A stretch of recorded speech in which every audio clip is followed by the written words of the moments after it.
샬롬, 류 선생의 구속사 천국열차, 유도순 목사님의 신구약 성경 파노라마를 낭독하는 시간입니다. 지금은 출애굽기 11장입니다. 한 가지 표징을 보이기를 원하신 하나님. 출애굽기 11장 1절이 요절입니다. 여호와께서 모세에게 이르시기를 내가 이제 한 가지 재앙을 바로와 애굽에게 내린 후에야 그가 너희를 여기서 보낼지라. 그가 너희를 보낼 때에는 여기서 정령 다 쫓아내리니. 하나님 모세에게 이제 한 가지 재앙만이 남았다고 말씀하십니다. 그 한 가지 재앙이 12장에 기록되어 있습니다. 그러니까 11장은 12장의 서론이라고 말할 수가 있습니다. 하나님은 이 한 가지 재앙을 내림으로 바로가 보내게 될 것을 처음부터 알고 계셨습니다. 아신 것만이 아니라 계획하시고 추진해 오셨다고 말하는 것이 더 정확한 표현인 것입니다. 지금까지 9가지 재앙을 내렸습니다. 그런데 그때마다 이상하리만치 여호와께서 바로의 마음을 강팍해 하셨으므로 보내지 않았다고 말씀했습니다. 10절. 그리고 10장 1절에서는 그렇게 완강케 함은 나의 표징을 그들 중에 보이기 위함이라고 말씀합니다. 그러니까 이 한 가지 표징을 보이시기 위해서, 그리고 이 한 가지 재앙의 모든 이목을 집중시키기 위해서 9가지 재앙은 필요했던 것이라고 말할 수가 있는 것입니다. 다시 강조합니다만 9가지 재앙으로 안 되니까 10번째 재앙을 마련한 것이 아닙니다. 그러므로 11장의 주제가 한 가지 표징을 보이기를 원하신 하나님이 될 수가 있습니다. 그렇다면 하나님께서 그토록 보이시기를 원하시는 그 한 가지 표징이란 무엇일까요? 첫째 단원 1절에서 10절. 처음 난 것이 죽을지라. 애굽 가운데 처음 난 것은 위에 앉은 바로의 장자로부터 맷돌 뒤에 있는 여종의 장자까지와 모든 생축에 처음 난 것이 죽을지라. 5절. 이것이 한 가지 재앙이었던 것입니다. 그러나 이스라엘 자손에게는 사람에게나 짐승에게나 개도 그 혀를 움직이지 않으리니 여호와가 애굽 사람과 이스라엘 사이에 구별하는 줄을 너희가 알리라 하십니다. 7절. 이것이 구별하심의 절정입니다.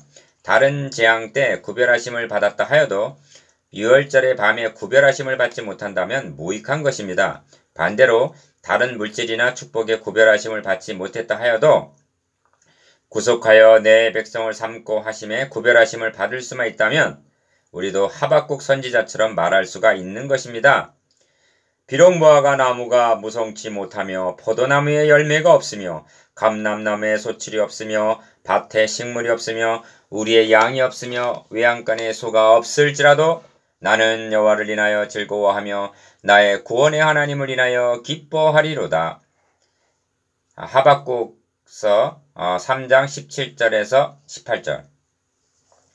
그렇습니다. 처음 난 장자의 대표성.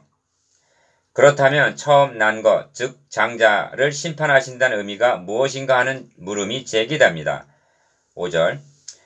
여기서 장자란 대표성을 일컫는 묘사인 것입니다. 그러니까 애굽의 장자를 심판하신다는 것은 애굽의 모든 자가 심판을 받게 됨을 뜻하는 것입니다. 왜 그렇습니까? 성경은 이러므로 한 사람으로 말미암아 죄가 세상에 들어오고 죄로 말미암아 사망이 왔나니 이와 같이 모든 사람이 죄를 지었으므로 사망이 모든 사람에게 이르렀느니라. 로마서 5장 12절하고 말씀하고 있기 때문입니다. 그렇습니다. 그들은 원죄 하에서 태어났고 결국 심판 아래 사망 아래 있었던 것입니다. 유의해야 할 점은 바로와 애굽 사람만 죄 아래 있고 심판 아래 있었던 것은 아닙니다. 성경은 온 세상이 하나님의 심판 아래 로마서 3장 19절에 있다고 말씀하고 있습니다. 그렇다면 이스라엘 자손들은 예외란 말인가? 아닙니다.